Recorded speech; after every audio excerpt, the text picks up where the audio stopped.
নমস্কার, সকলে নিশ্চয়ই খুব ভালো আছেন। আপনারা দেখছেন আপনাদের প্রিয় অনুষ্ঠান জীবনের আলো। দেখুন, আমি বিগত দিনে অনেকবার আলোচনা করেছি, কিন্তু এই যে তিথি নক্ষত্রর একটা গুরুত্ব রয়ে গেছে। তাই আগামী দিন যে গুপ্ত নবরাত্রি, অর্থাৎ এই যে আগামী অমাবস্যার পর থেকে শুরু হয়ে যাবে, এবং সেই জন্য এই অমাবস্যা তিথি, চতুর্দশী তিথি, অমাবস্যা তিথি এবং তার পরবর্তীতে 9 থেকে 10টা দিন অতীব গুরুত্বপূর্ণ। কারণ আপনারা জানেন যে নবরাত্রির যে পুজো হয়, মা দুর্গার 10টা রূপের পুজো হয়। তার আগে আমি বলি একটুখানি, দেবী দুর্গাকে শক্তির প্রতীক হিসাবে মানা হয়, এবং এই শাস্ত্র অনুযায়ী বলছে শিব এবং শক্তির সম্মিলিত আমাদের এই ধরাধামের সৃষ্টি এবং বিনাশে পরিণত হয়। অর্থাৎ যেমন সৃষ্টি হয়, বলে না যে জন্মগ্রহণ করলে তার মৃত্যু অনিবার্য। যেটার সৃষ্টি হয়, যেটা যে কোনো জিনিস যখন সৃষ্টি হবে তার কিন্তু বিনাশও রয়েছে। প্রত্যেকটার একটা নির্দিষ্ট চক্রাকারে সেটা আবর্তিত হয় এই মাত্র।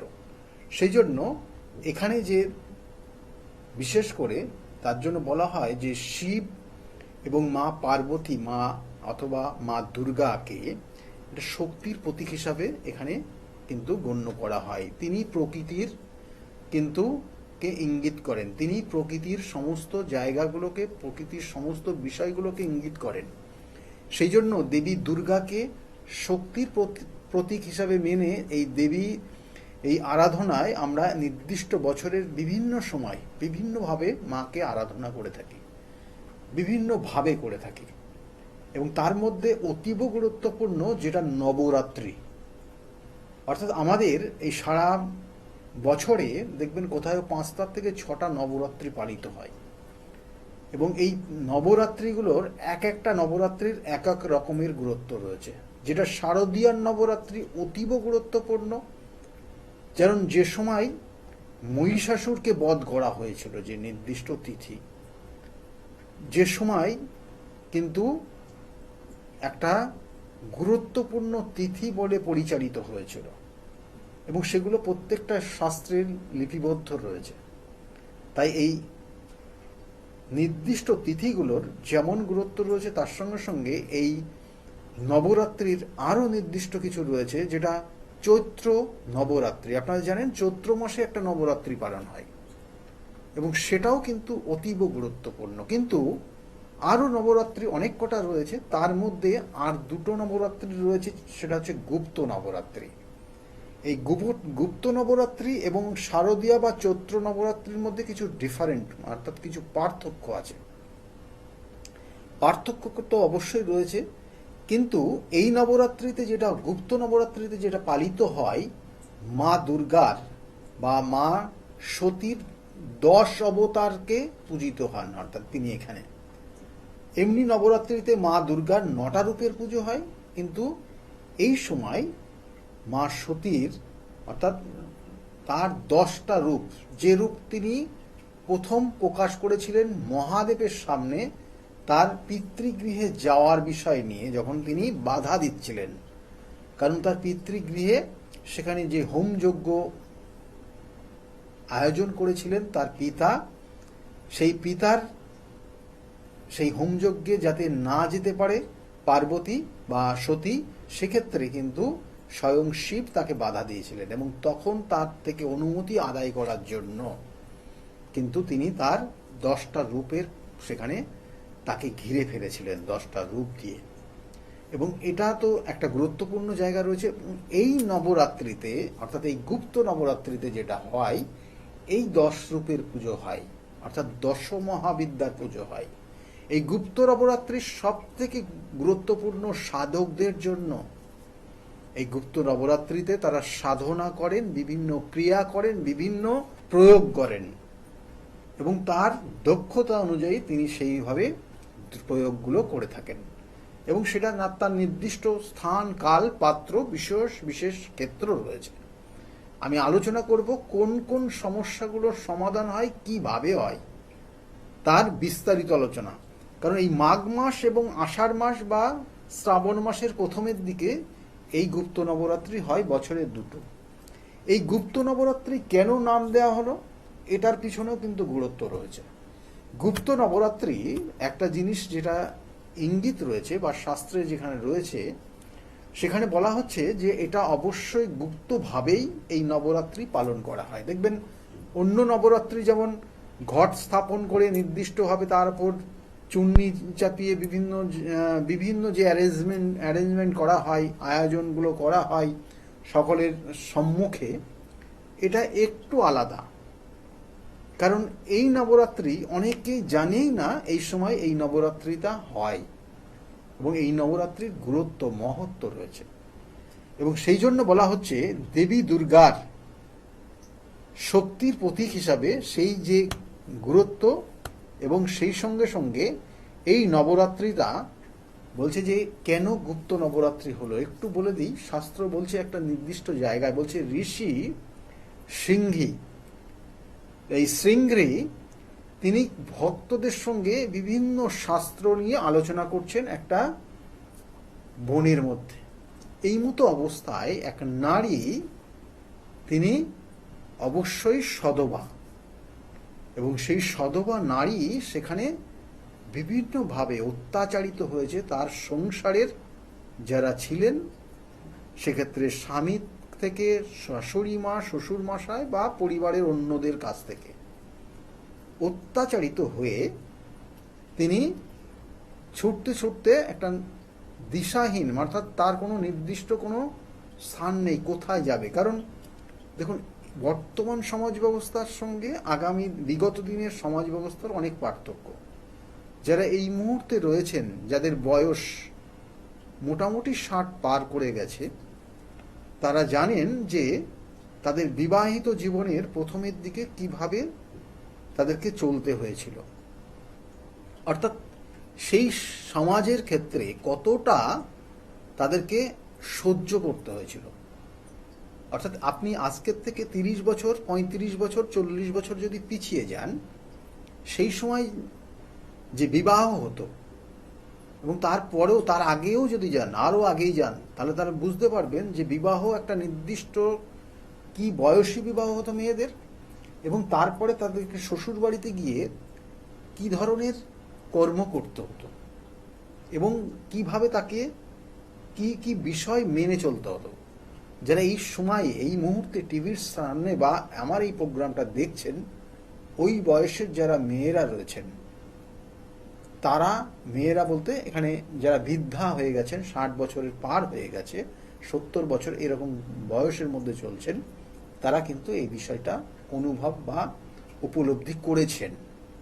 তাই সেই রকমই অত্যাচারিত হয়ে এক সধবা নারী, তিনি তখন ওই জঙ্গলের মধ্যে দিয়ে যাচ্ছেন, এবং এই সময় দেখেন ঋষি শৃঙ্গী তিনি ভক্তদের নিয়ে বিভিন্ন রকমের আলোচনা করছেন, এবং তার সঙ্গে সঙ্গে তার শিষ্যরাও রয়েছেন।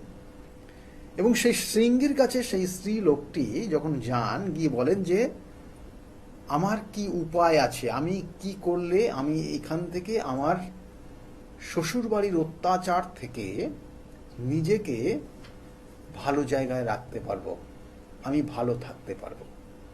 তখন স্বয়ং শৃঙ্গীদেব, অর্থাৎ ঋষি শৃঙ্গী, তাকে উপদেশ দিয়েছিলেন যে মা দেখো, অমুক একটা সময় আসছে এই অমাবস্যার পরের থেকে, কারণ এই অমাবস্যাটাও যতটা গুরুত্বপূর্ণ, তার সঙ্গে সঙ্গে আগামী দিনগুলোও খুব গুরুত্বপূর্ণ রয়েছে। তুমি এই অমাবস্যা সমাপ্ত যেই হবে, তারপরে তুমি তোমার গৃহে যেটা নবরাত্রি পালিত হয়, যেটা চৈত্র মাসে হয়, শারদীয়াতে হয়, যেমন করে হয় তেমন করেই তুমি করবে। তাতে তোমাকে কেউ, তোমার পরিবারের শ্বশুর বাড়িতে কেউ তোমাকে সন্দেহ করবে না, কারণ তোমাকে তো পুজোই করতে দেয় না। কারণ তিনি একথাও বলেছেন সেই স্বয়ং ঋষির কাছে যে তার স্বামী বা তার পরিবারের কেউ পুজো পাঠ মানে না, তারা নাস্তিক টাইপের, তারা এগুলো বিশ্বাস করে না, কোনো দেবতাকে মানতেই চায় না, এবং বরঞ্চ আমি নিজে মেনে যদি সেখানে পুজো করি, তাহলে আমার ওপর তারা অত্যাচার করে। এবং বিশেষ করে এই তিথি দেখে যদি আমি পুজো করি তাতে আমি আরো বেশি অত্যাচারিত হব তাদের দ্বারা। তাহলে এই মতো অবস্থায় কি করা যায়? তখন স্বয়ং ঋষিদেব তিনি বলেছিলেন তাকে যে এই অমাবস্যার পর থেকে সাধারণত কেউ জানে না যে এই সময়টা এই নবরাত্রি হয়, এটা শুধুমাত্র আমাদের অর্থাৎ এই সাধকদের জন্যই গুরুত্বপূর্ণ রয়েছে। তারা বিভিন্ন তন্ত্রের প্রয়োগ করে এই সময়টা অনেক কঠিন কঠিন সমস্যার সমাধান করে।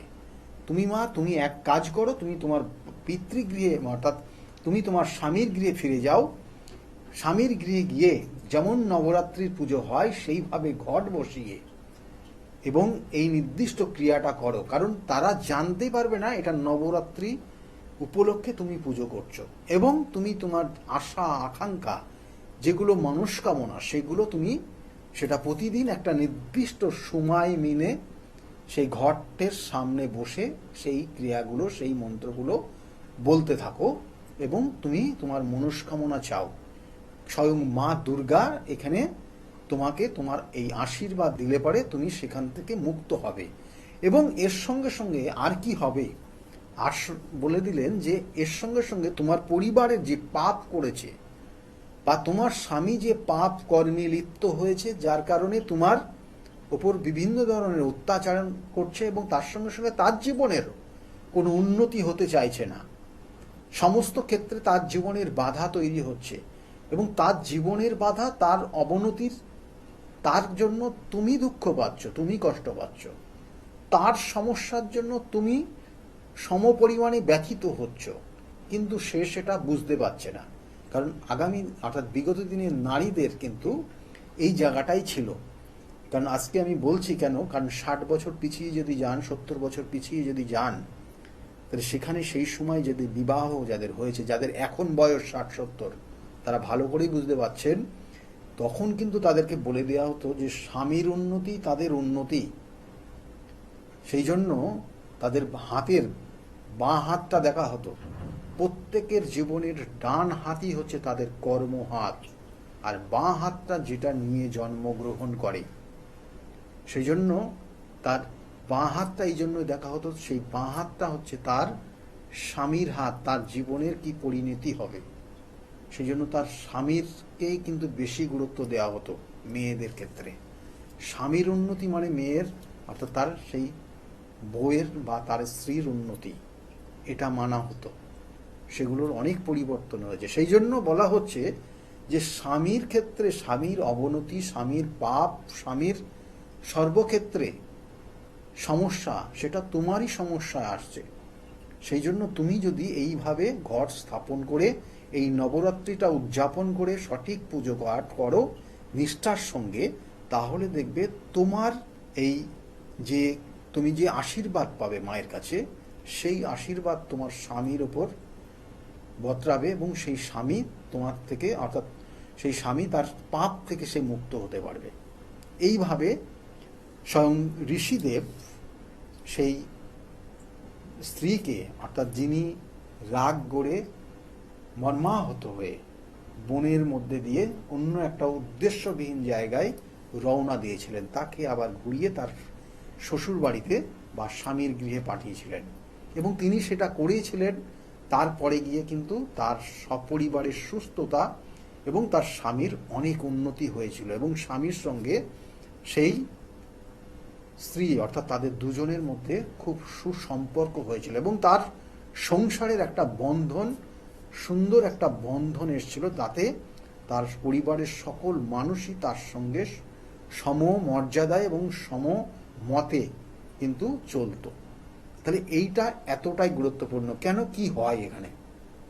ঋষি এটাও বলেছিলেন যে এই নবরাত্রিটা কিন্তু অ্যাকচুয়ালি শুধুমাত্র সাধকদের জন্যই খুবই গুরুত্বপূর্ণ এবং তারা তাদের সাধনা বলে নির্দিষ্ট ক্রিয়ার মাধ্যমে এখানে তার ভক্তদেরকে উদ্ধার করে থাকেন। অর্থাৎ নির্দিষ্ট ক্রিয়া বলে তাদেরকে ভক্তরা অর্থাৎ তার যা শরণাপন্ন হয় যারা, তাদেরকে বিভিন্ন তারা সমস্যায় থাকে, বিভিন্ন কঠিন সমস্যায় মানুষ, বিভিন্ন ধরনের সমস্যা আসে মানুষের জীবনে। দেখবেন কারো ক্ষেত্রে সম্পত্তি নিয়ে সমস্যা, কারো ক্ষেত্রে পরিবারের হাজব্যান্ড ওয়াইফের মধ্যে সমস্যা, কারো ক্ষেত্রে অর্থ নিয়ে সমস্যা, কারো ক্ষেত্রে ব্যবসা নিয়ে সমস্যা, কারো ক্ষেত্রে একটা রিলেশনের ব্যাপার নিয়ে সমস্যা, কারো ক্ষেত্রে সন্তান নিয়ে সমস্যা। সমস্যার কিন্তু শেষ নেই। মানব জীবন দেখবেন, আপনি আজকে হয়তো একটা সমস্যা কাটিয়ে এসছেন, ভালো জায়গায় আছেন, আবার আপনার সমস্যা জীবনে আসতে পারে। সমস্যা স্টেপ বাই স্টেপ আপনি কাটিয়ে আপনার লক্ষ্যে পৌঁছাবেন, এটা আপনার জীবনের নির্দিষ্ট লক্ষ্য, এবং সেই যে লক্ষ্য পূরণ করতে পারবেন আপনি, তার মধ্যে একটা আনন্দ ভীষণভাবে উপলব্ধি করবেন, এবং সেটা আপনি আপনার জীবনের একটা আলাদা অনুভূতি উপলব্ধি করবেন এটার দিয়ে। সেই জন্য বলা হচ্ছে, এই যে নবরাত্রি, এই নবরাত্রিতে যে পুজো হয় সেটা হচ্ছে দশ মহাবিদ্যার পুজো হয়। 10 দিন ধরে 10 দেবীর পুজো হয়। কোথায় কোথায়ও এই নবরাত্রির মধ্যে একই দিনে একটা নির্দিষ্ট তিথি মিনেও কিন্তু সেই দশ মহাবিদ্যার পুজো হয়। এবং এই সময় যদি নির্দিষ্ট ক্রিয়ার মাধ্যমে নির্দিষ্ট কোনো সিদ্ধপীঠে সেখানে হোমযজ্ঞ করা যায়, তাতে অতীব গুরুত্বপূর্ণ জায়গা রয়েছে। সেই জন্য আমি আবার বলি যে এই নবরাত্রির মধ্যেই কিন্তু আমি থাকবো তারাপীঠ শ্মশানে। সেখানে নির্দিষ্ট কাজ রয়েছে। স্কলের দিকে দেখুন, লক্ষ্য করুন, আমি নির্দিষ্ট করে লিখে দিয়েছি কবে থাকছি। কারণ এখানে এই দশমহাবিদ্যার প্রথম দেবী যিনি কালী, অর্থাৎ দক্ষিণা কালী। এই দক্ষিণা কালী কি করেন? কারণ আপনারা জানেন দক্ষিণা কালী হচ্ছে শনিদেবের ইষ্ট দেবী। শনির ইষ্ট দেবী। আমাদের গ্রহ নক্ষত্রের যে 9টা গ্রহ রয়েছে তার মধ্যে খুব গুরুত্বপূর্ণ শনিদেব। তিনি কর্ম দেন, তিনি সাকসেস দেন। আর যাদের শনির 7.5 চলছে, যাদের ক্ষেত্রে শনির দায়া চলছে, যাদের শনি দুর্বল, যাদের শনির দশা অন্তর্দশা প্রত্যন্তর্দশা সূক্ষ্ম দশার মধ্যে দিয়ে যাচ্ছেন, তাদের সময়টা খুব একটা জটিলতার মধ্যে দিয়ে যায় যদি শনি গ্রহটা আপনার জন্মছকের খারাপ থাকে। তাহলে তাদের বিভিন্ন ধরনের সমস্যা আসে জীবনে, উটকো উটকো ঝামেলার মধ্যে জড়িয়ে যায়। কেউ আইনি সমস্যা জড়িয়ে পড়ে, কেউ মানহানিতে জড়িয়ে পড়ে, কারোর অর্থ নষ্ট হয়ে যায়, কারোর সংসারে নষ্ট হয়ে যায়, কারোর কর্ম চলে যায়, কর্মচ্যুত হয়, কারোর ক্ষেত্রে জটিল সমস্যার মধ্যে জড়িয়ে যায়, কারোর ক্ষেত্রে দেখা গেল অ্যাচিভমেন্ট হতেই চায় না। তাহলে তাদের ক্ষেত্রেও কিন্তু এই নবরাত্রি, গুপ্ত নবরাত্রি গুরুত্বপূর্ণ রয়েছে। দেবী তারা হচ্ছেন দ্বিতীয় দেবী এই নবরাত্রির, অর্থাৎ এখানে এই দশ মহাবিদ্যার দ্বিতীয় দেবী মা তারা। তিনি হচ্ছে বৃহস্পতি গ্রহের ইষ্ট দেবী। ব্যবসা বাণিজ্যের সফলতা আসছে না আপনার জীবনের, ব্যবসার ক্ষেত্রে বারংবার আপনি লস খাচ্ছেন, আপনার পরিকল্পনা অনুযায়ী কার্যসিদ্ধি হচ্ছে না, আপনি আপনার জীবনের একটা নির্দিষ্ট জায়গায় পৌঁছাতে চাইছেন কিন্তু হচ্ছে না আপনার জীবনে, কোথায় না কোথাও বারংবার বাধা পাচ্ছেন। কারো ক্ষেত্রে পড়াশোনার ক্ষেত্রে কোনো বিভিন্ন ধরনের বাধা তৈরি হচ্ছে, অ্যাচিভমেন্ট হচ্ছে না। খুব এই তারা মায়ের নির্দিষ্ট ক্রিয়া রয়েছে, এই গুপ্ত নবরাত্রির মধ্যেই হবে। ত্রিপুরা সুন্দরী হচ্ছে তৃতীয় দেবী দশমহাবিদ্যার, যিনি ষোড়শী নামে খ্যাত, ষোড়শী নামেও তার পরিচিত রয়েছে। তাহলে সেক্ষেত্রে কিন্তু যারা যাদের বুধ দুর্বল রয়েছে, কোনো সিদ্ধান্ত নিতে পারেন না, যারা স্টুডেন্ট রয়েছে তাদের খুব গুরুত্বপূর্ণ সময় স্টুডেন্ট কালটা, এই বুধের কন্ট্রোলে থাকে এরা। এবং ব্যবসা বাণিজ্য খুব ভালো একটা জায়গায় পৌঁছাতে চাইছেন, হচ্ছে না, কারণ তিনি আপনার এই বুধ সঠিক নেই।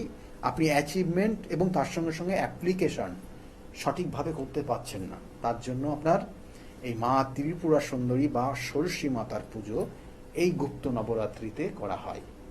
তারপরে রয়েছে চতুর্থ দেবী ভুবনেশ্বরী, খুব গুরুত্বপূর্ণ। এই ভুবনেশ্বরী হচ্ছে শুক্র গ্রহের কিন্তু ইষ্ট দেবী, এবং এই শুক্র গ্রহের ইষ্ট দেবী এবং তার সঙ্গে সঙ্গে বিভিন্ন ক্রিয়া বলে এখানে কিন্তু তার পুজো। কারণ শুক্র হচ্ছে সুখ স্বাচ্ছন্দ্য সমৃদ্ধি। শুক্র যদি প্রভাবিত ভালো জায়গায় না থাকে, দাম্পত্য জীবনের অশান্তি হয়। শুক্র যদি ভালো না থাকে তাহলে আপনার অর্থর জায়গার থেকে ঘাটতি তৈরি হয়, কারণ শুক্র হচ্ছে নেটাল চার্টের দ্বিতীয় পতি, সপ্তম পতি। সেই জন্য শুক্র আপনার জন্মছকে যদি ভালো থাকে তাহলে আপনি জীবনের সুখ স্বাচ্ছন্দ্য সমৃদ্ধি পাবেন। শুক্র খারাপ থাকলে ছেলেদের ক্ষেত্রে সন্তান আসতে চায় না, জেনারেশন ব্লকেজ হয়ে যায়। তাহলে এই শুক্রের জন্য তার উপযুক্ত ক্রিয়া রয়েছে এই গুপ্ত নবরাত্রিতে। এবং তার সঙ্গে সঙ্গে হচ্ছে ভৈরবী, মা ভৈরবীর পুজো খুব জাগ্রত, এবং এটা সব জায়গায় হয় না। শ্মশান এলাকায় নির্দিষ্ট নিরিবিলি জায়গায় এই ভৈরবী মায়ের পুজো হয়, যিনি রাতকে দিন, দিনকে রাত করতে পারেন। দশমহাবিদ্যার সব থেকে এই ভয়ঙ্করী মা ভৈরবী। এবং আপনি খুব কঠিন, আপনার উপর এমন কিছু কঠিন কিছু সমস্যা তৈরি করে রেখেছে, কোনো প্রয়োগ এমন কিছু নেগেটিভ এনার্জি আপনার উপর ক্রিয়েট করে রেখেছে, সেখান থেকে বেরিয়ে আসতে পারছেন না, খুব সাংঘাতিক। এবং সেটার থেকে বেরিয়ে আসতে হলে মা ভৈরবী, কারণ এই মা ভৈরবী হচ্ছে আমাদের শরীরের নির্দিষ্ট যে পয়েন্টগুলো রয়েছে সেই পয়েন্টগুলোকে কন্ট্রোল করে, যে চক্রগুলো রয়েছে চক্রগুলোকে কন্ট্রোল করে মা ভৈরবী। এবং তার নির্দিষ্ট প্রয়োগ রয়েছে এই দশমহাবিদ্যার, এবং এই গুপ্ত নবরাত্রির তার প্রয়োগ আছে। ছিন্নমস্তা, রাহুর ইষ্টদেবী ছিন্নমস্তা। রাহু গ্রহের কারণে মানুষ কতটা ব্যভিচারী হয়ে যেতে পারে, রাহু গ্রহের কারণে মানুষ কতটা নিম্নগামী হয়ে যেতে পারে যদি রাহুটা খারাপ জায়গায় থাকে। তাহলে তার প্রয়োগ হচ্ছে মাতা ছিন্নমস্তা, এবং এটাও সেই নবরাত্রি, গুপ্ত নবরাত্রিতে তার ক্রিয়া হয়। এবং এর সঙ্গে সঙ্গে হচ্ছে ধূমাবতী, যিনি হচ্ছে সপ্তম দেবী দশমহাবিদ্যার। আপনি কোনো গুপ্ত শত্রুর দ্বারা আপনি সমস্যায় পড়ে গেছেন, আপনি রোগগ্রস্ত হয়ে গেছেন, আপনার উপর তন্ত্র ক্রিয়া করে রেখেছে। ধূমাবতী, যেটা হচ্ছে কেতু গ্রহের ইষ্ট দেবী, কেতু হচ্ছে গুপ্ত শত্রুতা দেয়, সেখান থেকে বেরিয়ে আসার জন্য আপনার প্রয়োগ হচ্ছে ধূমাবতীর প্রয়োগ আছে, এবং সেই প্রয়োগ করলে আপনি সেখান থেকে বেরিয়ে আসতে পারবেন। আর মা বগলা অষ্টম দেবী হচ্ছে দশমহাবিদ্যার, এবং এই গুপ্ত নবরাত্রিতে তার পুজো হয়, এবং তার প্রয়োগ হয়, তার হোম যজ্ঞ হয়। আপনি ব্যবসার ক্ষেত্রে সফলতা পাচ্ছেন না, আপনার শত্রু চারিদিকে ছড়িয়ে গেছে, আপনাকে কিভাবে হোক দামানো যায়, আপনাকে ডাউন করে দেওয়া যায় চেষ্টা করছে, সেই জায়গার থেকে বেরিয়ে আসতে হলে আপনার অবশ্যই এই মা বগলার প্রয়োগ করতে হবে। মা বগলার প্রয়োগ কিন্তু অত্যাধিক গুরুত্বপূর্ণ, এবং এটা সব জায়গায় হয় না।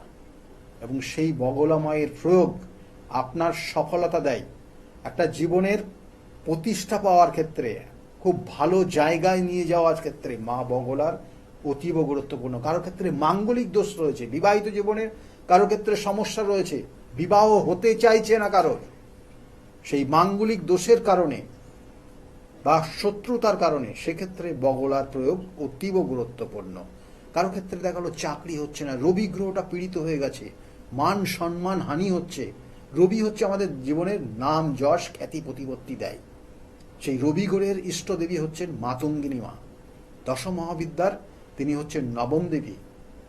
তার প্রয়োগ রয়েছে এই নবরাত্রি, গুপ্ত নবরাত্রিতে, এবং তার সঠিক প্রয়োগ সঠিক জায়গায় করতে হবে। দেখা গেল যে অনেক জাতক জাতিকা তার ভালো একটা চাকরি পাওয়ার কথা, কিন্তু পাচ্ছে না, কোথাও না কোথাও বাধা হচ্ছে। তাহলে সেক্ষেত্রে তার রবি গ্রহের অবস্থান, এবং তার সঙ্গে সঙ্গে আমি প্রত্যেকটার ক্ষেত্রে বলবো ক্যালকুলেশন, বিচার বিশ্লেষণ, তারপরে তার প্রয়োগ সঠিক করলেই আপনি জীবনের উন্নতি করতে পারবেন। আর চন্দ্রের ইষ্টদেবী হচ্ছেন মা কমলা, তার প্রয়োগ রয়েছে, তিনি হচ্ছেন লক্ষ্মী, তিনি হচ্ছেন আমাদের অর্থের জায়গা, অর্থকে দেবে, মনকে প্রসন্ন করে। আপনি আপনার জীবনের, আপনি মানসিক দিক দিয়ে কতটা আপনি ভালো আছেন, সুস্থ আছেন, সেটাকে ইঙ্গিত করে চন্দ্র, এবং তিনি হচ্ছেন মা কমলা।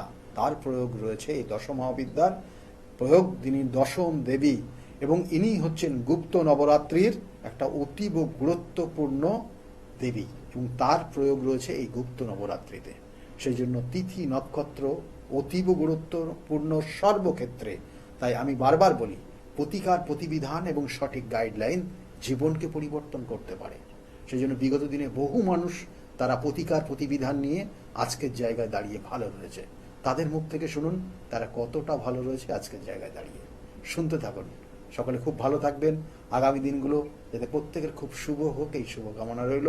আর এই দশমহাবিদ্যার নির্দিষ্ট দশম দেবী এবং তার সঙ্গে সঙ্গে এই গুপ্ত নবরাত্রিকে অতীব গুরুত্বপূর্ণভাবে আপনারা নিজেরা নিষ্ঠার সঙ্গে করুন, আর নির্দিষ্ট ক্রিয়া যদি সমস্যা থাকে তাহলে অবশ্যই তার জন্য আপনি যদি মনে করেন যোগাযোগ করবেন, বুকিং নাম্বারে নোট ডাউন করে রাখুন। সকলে ভালো থাকবেন, নমস্কার। ডক্টর গৌতম শাস্ত্রী আর 5 জন অ্যাস্ট্রোলজারের থেকে কেন তিনি আলাদা? স্বাভাবিকভাবে আপনাদের মনে এই প্রশ্ন আসতেই পারে। দূর দূরান্ত থেকে নানান সমস্যায় জর্জরিত মানুষ ছুটে আসে তার কাছে। গ্রহদোষ হোক কিংবা কাল সর্পদোষ, অথবা ধরুন মাঙ্গলিক দোষ কিংবা অন্য যে কোনো সমস্যা, তারা জানেন সব সমস্যার স্থায়ী সমাধানে এক এবং অদ্বিতীয় ডক্টর গৌতম শাস্ত্রী। চলুন আজ আপনাদের সাথে পরিচয় করিয়ে দিই এমন কিছু মানুষের এবং শুনে নি তাদের কথা। ছেলে ফোন করলো আপনাকে? হ্যাঁ, ছেলে হঠাৎ করে মানে হঠাৎ করে ফোন? হঠাৎ করে একদিন ফোন করে বলছে, বাবা তুমি কোথায় আছো? আমি একটু অসুবিধার মধ্যে পড়ে আছি, তো আমি তোমার সঙ্গে ইমিডিয়েট কথা বলতে চাই। আমি তখন ওখান থেকে দিল্লিতে ছিলাম, দিল্লি থেকে আমার মানে ফ্লাইট করলাম, ফটাফট এমার্জেন্সিতে আমি চলে এলাম। আর ছেলে ফোন করেছে, এটা আমার কাছে একটা বিশাল বড় একটা মানে যে ছেলে চলে গিয়েছিল মানে বাবাকে একটু বলতে গেলে আপনার ছেলের সাথে প্রায় সম্পর্ক শেষ, তলানিতে এসে ঠেকেছিল। সেই ছেলেই কিন্তু মিরাকেল ভাবে আপনাকে ফোন করলো এবং বললো যে আমি আসতে চাই বাবা। আসতে চাই। এবং ডক্টর গৌতম শাস্ত্রীর কাছে এই বিষয়টা নিয়ে উত্থাপন করার ঠিক 41 কি 42 ডেজ এর পরেই উনি চলে এলেন, তাই তো? উনি চলে আসার পর, বাবা আমি তোমার কাছে থাকতে চাই, এবার তুমি কি পড়াশোনা করবে? তো বললো, বাবা তুমি কি বলতে চাও? আর তুমি সিএ পড়ো, আমার যখন বিজনেস আছে, তোমারই ওয়ারিশ সূত্রে তুমি। তারপরে আমি আলোচনা করে 70% শেয়ার ওনাকে দিয়ে ছেলেকে দিয়ে দিলাম। আমি এখন প্রায় 1 বছরের উপর হয়ে গেছে, এখন ছেলেটা এখানে সিএ পড়ছে, সেটেল হয়ে গেছে পুরো। সব থেকে বড় ব্যাপার, কম্পিটিশন মার্কেট ওয়েস্ট বেঙ্গলের মধ্যে, ইন্ডিয়াতে আমাদের প্যান ইন্ডিয়াতে কাজ চলছে। আমি অনেক কন্ট্যাক্ট আমার কাছে আছে, বাট রেলের টেন্ডারের জন্য আমার খুব ঝামেলা চলছিল প্রচন্ড ভাবে। হঠাৎ করে রেলের ডিআরএম, এই যে আসানসোল আর এই যে আমাদের আন্ডার ডিভিশনের যে ডিআরএম একদিন আমাকে ফোন করছে, বাবু আপনি তো L1 হয়ে গেছেন, আপনি জানেন না? আমি দেখিনি, আমি হোপলেস হয়ে গেছিলাম। না রেলের টেন্ডার কি হবে, আমি একটা সাধারণ মানুষ, কত বড় টেন্ডার আমি কি করে পাবো? ফট করে দিকে অনায়াসে বলছে আপনি তো L1 হয়েছেন। 28টা কোম্পানির মধ্যে আপনি L1 হয়েছে। আচ্ছা, এই একটা গেল। তারপরে টোটালি ডকুমেন্টস আছে, এ নয়, এটা টোটালি আমাদের 37,000 ইন্ডাস্ট্রি আছে ওয়েস্ট বেঙ্গলের মধ্যে। তার মধ্যে 500 ইন্ডাস্ট্রিকে সেন্ট্রাল চুজ করেছে, যেটা বেশি এমপ্লয় করে। 500 কোম্পানির মধ্যে আমাদের কোম্পানি একটি কোম্পানি, এটা আমার কাছে সব থেকে বড় পাওনা। প্রসঙ্গে কি আমি বলতে পারি যে বন্ধ ভাগ্যের দরজা খুলে দিতে পারেন ডক্টর গৌতম শাস্ত্রী? আমি এটা 80% আমি আমার মনের মানে 80% বলতে পারি। আমি 20% থেকে রাখতে পারি না, কারণ ভাগ্য একটা কাজ করে। 80% আমি বলে দিতে পারি। খুব ভালো লাগলো জগত মিত্রের সঙ্গে কথা বললাম। শুনলেন তো, এনাদের প্রত্যেকের আশা, ভরসা এবং বিশ্বাসের একটাই নাম, ডক্টর গৌতম শাস্ত্রী, যার সম্পর্কে আমরা এত কিছু শুনলাম। চলুন এবার দেখে নিই তিনি কি বলছেন। সত্যি শুনলে আমার এমনিতেই ভালো লাগে যে দাদা আমার এই সমস্যাটা ছিল, আমি এখান থেকে বেরিয়ে আসলাম, আমার ভালো হয়ে গেছে, আমি চাকরি পেয়েছি, আমার সন্তান হচ্ছিল না, সন্তান এসছে, আমার চাকরিটার জন্য খুব সমস্যা ছিল, আমি চাকরি পেয়ে গেছি, আমার প্রমোশন পেয়ে গেছি, আমার বাড়ি একটা কেনার দরকার ছিল, বারংবার বাধা হচ্ছে, বাড়ি পেয়ে গেছি, আমার স্বামী স্ত্রীর মধ্যে প্রচন্ড সমস্যা ছিল, বর্তমানে আমরা এখন খুব ভালোভাবে আছি, পরবর্তীতে বিভিন্ন ধরনের প্ল্যানিং রয়েছে কিভাবে কি করা যায়। এই ধরনের ক্লায়েন্টই কিন্তু আমার কাছে বেশি দেখবেন, অর্থাৎ সবই রেফারেন্স ক্লায়েন্ট, অর্থাৎ তারা প্রতিকার নিয়েছে। আমি বারবার বলি যে প্রতিকার আগেই আপনার দেওয়া সম্ভব দরকার নেই, আপনি কিছুদিন ওয়েট করুন। বা কখনো কখনো বলি যে দেখুন যে অনেকে আসে যে আমার এই প্রতিকার সব একসঙ্গে করে দেন, আমি বলি না, দরকার নেই। তাহলে অনেক সময় মেয়ের করাচ্ছে, ছেলের করাচ্ছে, হাজবেন্ড সবার করাচ্ছে, আমি বলছি একজনের নেন, তারপরে আপনি সেখান থেকে রিকভারি করুন, সেই জায়গাটা কতটা ফল পাচ্ছেন দেখুন, তারপরে নেক্সট পরবর্তী জায়গাগুলো করে দেবো। এবং সেইভাবেই আমি দিই, অর্থাৎ আজকে ছেলের জন্য এসছে, ছেলের দুদিন পরে দেখুন তার কতটা ফিডব্যাক, ভালো পজিটিভ জায়গা আসছে কিনা, এবং তারা সেটা দেখছে পজিটিভ জায়গায় আসছে, ভালো হচ্ছে, তারপরে অন্যান্য পরিবারের সমস্ত মেম্বাররাই করছে, আমি এইভাবেই করে দেবো। একটু অন্যরকম মনে করবেন, কারণ আপনি প্রশংসা শুনতে পছন্দ করেন না। এটা দেখুন, এগুলো এগুলো মানে প্রত্যেকটা ক্যালকুলেশনের বিষয়। জ্যোতিষশাস্ত্র সবসময় ক্যালকুলেশনের উপর ডিপেন্ড করে, এবং সেটা সঠিক ক্যালকুলেশন যে পারে সে করতে পারে, এবং সেটা সবটাই গুরুমুখী বিদ্যা। গুরুমুখী বিদ্যার বাইরে আপনি কোনোভাবে কিছু করতে পারবেন না। আর দেখুন, আমি শুধুমাত্র যে শুধু ওয়েস্ট বেঙ্গল বলুন তা না, আমার অল ইন্ডিয়া বেস আমার ক্লায়েন্ট রয়েছে, এবং অল ইন্ডিয়া শুধু বললে ভুল হবে, আমার কিন্তু অল ওয়ার্ল্ড বেস করে এখন বর্তমান ক্লায়েন্ট রয়েছে। তারা বিভিন্ন সূত্র ধরে তারা সেই যোগাযোগ এসছে, এবং তারা এই আবার বলছি, এগুলো কিন্তু প্রত্যেকটা তারা একজন প্রতিকার নিয়েছে তার সূত্র ধরে, তারাও কিন্তু প্রতিকার নিয়েছে। আজকে এই যে গত 2 দিন আগে ফোন করেছিলেন একজন, তাকে আমি 1 মাস আগে প্রতিকার দিয়েছি, সেটা প্রতিকারটা পৌঁছাতে পারিনি, তারা নিজেরা পৌঁছে দিয়েছে। আমি সেই জন্য বলি যে অল ইন্ডিয়া সার্ভিস আমরাই দেব, আর ওয়ার্ল্ড বেস সার্ভিসটা আপনাদের দায়িত্বে, সেটা কালেক্ট করতে হবে। এবং সেইভাবে কিন্তু তারা নিয়ে যাচ্ছে, এবং বললো যে আপনি কাজ করার পর, এই যে 1 মাস কাজ হয়ে গেছে, আমি কাজ করার পর আমার মা যখন আমাকে বললো যে তোমার কাজ কমপ্লিট হয়ে গেছে, আমি তারপরে কিছুদিনের পর থেকে আমার যে সমস্যা ছিল পুরো সমস্যা কেটে গেছে। কিন্তু তা কেন হয়েছে, তার জন্য কিন্তু কারণ রয়েছে। আমি বারবার বলি, দেখো প্রতিকার প্রতিবিধান যে জিনিসটা দেওয়া হয়েছে, আপনার সন্তান সেটা ধারণ করতে পারছেন না, সেটা তার জন্য মা বা বাবা যে কোনো একজন করতে হবে। অর্থাৎ সন্তানের জন্য মা বাবা করলেই সেটার এফেক্ট হবে। এবং সেই অনুযায়ী ওনারা বাইরে ছিলেন, ওনারা ইউএসএ আছেন, কিন্তু আজকে তিনি এই কলকাতার একটা নির্দিষ্ট জায়গায় থেকে তার মা সেই ক্রিয়া নির্দিষ্ট করেছে, তার এফেক্টটা সে পেয়েছে। কারণ প্রত্যেকটা এটা কিন্তু নারীর টান সন্তানের সঙ্গে মা বাবার, তাহলে সেই নারীর টানটা কিন্তু অবশ্যই কার্যকরী। এবং সেই জন্য আমি বারবার বলি, প্রতিকার প্রতিবিধান সঠিক গাইডলাইন জীবনকে পরিবর্তন করতে পারে। এই যে কৃষ্ণনগর থেকে অর্চিতা মণ্ডল, তার সঙ্গে কথা বলছিলাম, তিনি বলছেন যে তার মা মারা যাবার পর তার যে আত্মা অর্চিতাকে ছাড়তে চাইছে না, কিন্তু অর্চিতার একটা ছোট্ট মেয়ে রয়েছে, তার স্বাভাবিক জীবন বা তার ভবিষ্যৎ জীবন নিয়ে সে ওরিড, সেই কারণে তার আপনার কাছে এসেছেন বা এসেছিলেন। আজকে সেই জায়গা থেকে, সেই উপদ্রব থেকে সে কিন্তু মুক্ত। এই যে ভৌতিক উপদ্রব বা একটা আত্মার উপস্থিতিকে খণ্ডন করা, এটা হচ্ছে একটা অসাধ্য সাধন। আপনি আবারও স্বীকার করবেন না আমি জানি, তবু এটা এই প্রসঙ্গে আপনি যদি কিছু বলেন। আমি বারংবার বলে থাকি যে আত্মা সে শুধুমাত্র দেহ পরিবর্তন করে, জাস্ট দেহ পরিবর্তন করে অন্য দেহে সে রূপান্তরিত হয়। আমাদের আত্মা কিন্তু অমরণশীল বলা হয়। এবং এই যে ওনার ক্ষেত্রে আমি দেখেছি, দেখবেন যে আপনি সামনে যখন দেখবেন ওনাকে, তখনই মনে হবে যেন ওনার মধ্যে একটা নেগেটিভ এনার্জি কাজ করছে। এটা যারা মোটামুটি বোঝেন তারা সামনে গেলে বুঝতে পারবেন যে ওনার মধ্যে নেগেটিভ, ওনার চোখের দেখার ভাব বা অন্যান্য সব ক্ষেত্রে, এবং ওনার বাস্তুগত জায়গাতেও সমস্যা রয়েছে, এবং সেটা হয়তো মনে হয় সেখান থেকে পরিবর্তন করে ফেলেছে, কিন্তু ওনার মধ্যে সেই নেগেটিভ এনার্জিটা অলরেডি প্রবেশ করেছে। এবং সেটা যদি ওনার সামনে বলি তাহলে ওনারা অনেকটা ভীত হয়ে যাবে, ভয় পেয়ে যাবে। সেটা তো ওনাদেরকে সেইভাবে বলা হয়নি, বলা হয়েছে যে এটার একটা এফেক্ট রয়েছে আপনার।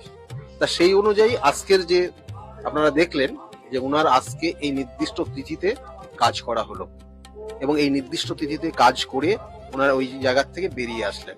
এবং ওটা কিন্তু আরো 3টে স্টেপে কাজ হবে, মানে একটা স্টেপে কাজ হবে না, তবুও ওটা অনেকটা প্রোগ্রেস হবে, ওনার মধ্যে কিছু পরিবর্তন হয়ে যাবে।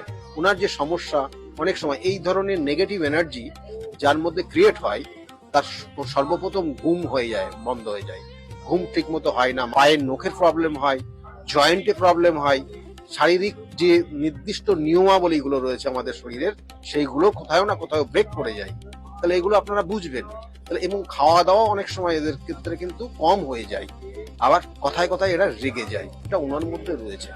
তাহলে সেই জন্য আজকে নির্দিষ্ট ক্রিয়ার মাধ্যমে সেটাকে নির্দিষ্টভাবে প্রতিকার প্রতিবিধান করা হলো। এবং এই প্রতিকার প্রতিবিধান নিয়ে আজকে আগামী কটা দিন সেইভাবে করবে, ক্রিয়া করবে, ওনাকেও ক্রিয়া করতে হবে যাতে ওনার ওই অশুভ শক্তিটা ওনার আশেপাশে না আসতে পারে। এবং সম্পূর্ণভাবে হয়তো সেটা কিছু কিছু এফেক্ট থাকবে, সেটা পরবর্তী অমাবস্যার দিনে আবার পুরোপুরি নির্মূল করে দেওয়া যাবে।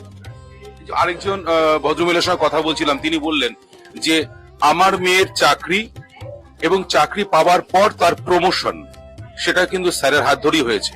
এটা কি করে সম্ভব? চাকরি তো পেয়েছে ঠিক আছে, তারপরে তার প্রমোশন, যেখানে প্রমোশনটা হবার নয় সেই প্রমোশন সে পেয়ে গেল, তার কৃতজ্ঞতা স্বরূপ আজকের এই তিথিতে সে পুজো দিয়ে দিয়েছে। কিছু কিছু ক্ষেত্রে দেখা গেল তার প্রতিভা রয়েছে, কিন্তু সেই প্রতিভা সে সঠিকভাবে কাজে লাগাতে পারে না। এগুলো জন্মছকের নির্দিষ্ট কিন্তু ক্যালকুলেশনের মাধ্যমে বার করা সম্ভব হয়, এবং সেটা আমি দেখি যে হ্যাঁ, এই জাতকের প্রতিভা রয়েছে কিন্তু সে কাজে লাগাতে পারছে না। কি কারণ? কারণটা এই কারণ। তাহলে কারণ আমি যখন বললাম এবং ব্যাখ্যা করলাম এবং যখন বিস্তারিত বলতে থাকলাম, তখন বললো হ্যাঁ আমার এটাই হচ্ছে। তখন ওই সেই নির্দিষ্ট পয়েন্টটা জাস্ট প্রতিকার প্রতিবিধান মানে ক্যালকুলেশন ফার্স্ট।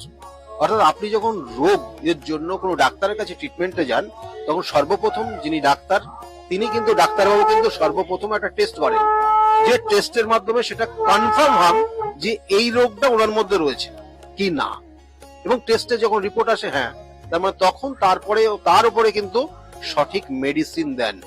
এক্ষেত্রেও কিন্তু তাই, জ্যোতিষশাস্ত্র সঠিক ক্যালকুলেশন দেয়, তার সঙ্গে সঙ্গে বিভিন্ন যে ক্রিয়া, বিভিন্ন যে প্রতিকার, সেগুলো তার সঠিক ট্রিটমেন্ট, সঠিকভাবে তার ক্রিয়ার মাধ্যমে সেখান থেকে সে বেরিয়ে আসছে। এবং সেটাই তাই আমি করে থাকি এবং সেটা গুরুর হাত ধরে শিখেছি এবং সেটা করে যাচ্ছি।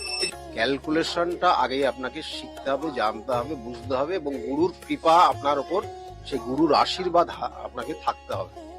তারপরেই আপনাকে এই কাজগুলো সঠিকভাবে করলে আপনার কাজে লাগবে এটা। আর তার সঙ্গে সঙ্গে শুনুন, আপনাকেও নিজেকে সেই জায়গা, অনেস্ট জায়গাটাকে আনতে হবে। আপনাকে বিভিন্ন ভাবে বিপথে পরিচালিত করার বিভিন্ন ধরনের শক্তি রয়েছে, সেই শক্তি সম্পূর্ণভাবে বিভিন্ন ভাবে আপনাকে কাজ করবে, যেই শক্তি আপনাকে যাতে বিপথে পরিচালিত করে। কিন্তু আপনি যদি নির্দিষ্ট লক্ষ্যে থাকেন এবং আপনি যদি নিজেকে অনেস্ট রাখতে পারেন, দেখবেন যে সঠিকভাবে আপনি যে যাই করছেন সেটা সঠিকভাবেই হচ্ছে এবং তারা উপকৃত হচ্ছে, এবং সেটাই আমি করে থাকি জাস্ট। এবং আরেকটি পরিবারের সঙ্গে কথা বললাম, তারা কিন্তু বলছে তার মেয়ে পড়াশোনা একদমই ভালো ছিল না, মাথায় ঢুকতো না, এবং পরীক্ষায় সে অকৃতকার্য হয়েছে। সেখান থেকে কিন্তু স্যারের কাছে আসার পর আজকে সে মেয়ে জয়েন্টে চান্স পেয়েছে এবং সে কিন্তু খুব ভালো দিকে যাচ্ছে। সত্যি এটা কিন্তু সবার সঙ্গে সঙ্গে মিডিয়ার যেমন প্রাপ্তি, সাধারণ মানুষ আম জনতারও প্রাপ্তি। কিছু কিছু সমস্যা থাকে যেগুলো সাময়িক হয়, আমি তার জন্য প্রতিকার প্রতিবিধান দিই না। অনেক ক্ষেত্রে আমি দেখবেন যে প্রতিকার প্রতিবিধান দিই না বলে তারা হয়তো একটু রেগে যায় যে আসলাম, আমার একটা প্রতিকার দরকার ছিল, দিল না। আমি দেখছি তার প্রতিকার দরকার নেই। একদমই ঠিক। আমার সঙ্গে কিন্তু আরেকজনের কথা হয়েছে, তিনিও বলেছেন কাউন্সিলিং এর মাধ্যমে কিন্তু তার সমস্যার সমাধান হয়েছে। প্রতিকার দরকার নেই আপনার। আমি কয়েকটা উপদেশ দিয়েছি, আপনি ওটা মেনে চলুন, তাতেই আপনার এখান থেকে বেরিয়ে আসতে পারবেন। আমি সেইভাবেই কিন্তু গাইড করি মানুষের। আর বিভিন্ন ক্ষেত্রে বিভিন্ন ধরনের সমস্যা, গ্রহগত সমস্যা, কিছু কিছু ক্ষেত্রে শত্রুর দ্বারা ক্ষতিগ্রস্ত হয়ে যাওয়া, দেখবেন অনেক সময় দেখা গেল তার মধ্যে প্রতিভা রয়েছে কিন্তু জ্ঞাতি শত্রু, কিছু কিছু শত্রু সেই জাতক জাতিকাকে এমন জায়গা করে দিয়েছে সে যাতে আর উঠে না বসতে পারে। তাহলে এগুলো শত্রুতার কারণে কখনো হয়, কখনো কখনো জেলাসি, যেটা হিংসার কারণে হয়। তাহলে সেইগুলো কিন্তু ক্যালকুলেশন, সেটাও জানা যায় যে এর ক্ষেত্রে ওইটার জন্য হচ্ছে কিনা, এবং সেই ক্ষেত্রে সেই ভাবেই তাকে মানে গাইড করা হয় এবং সেই গাইড মেনে চললে পরে তার জায়গা থেকে বেরিয়ে আসতে পারে সে। কত সহজে সাবলীল ভাবে কিন্তু তিনি বলছেন, কিন্তু তার কাজটা অতটা সহজ বা সাবলীল নয়। কঠিন যেমন সমস্যা আপনাদের আছে, এই ক্রিয়াও কিন্তু কঠিন থেকে কঠিনতর, কিন্তু উনি তার সমাধান করেন। তার জন্যই আপনাদের সকলের প্রিয় ভালোবাসার মানুষ স্যার ডক্টর গৌতম শাস্ত্রী। তাহলে আর দেরি কেন? চটপট ফোন করুন 9836410969 অথবা 8335805241 এই নাম্বারে। শুধুমাত্র একটি ফোন, যা পাল্টে দিতে পারে আপনার গোটা জীবন। জ্যোতিষবিদ, বাস্তুবিদ, হস্তরেখা বিশারদ ও spiritual guide doctor Gautam Shastri 1 এবং অদ্বিতীয়।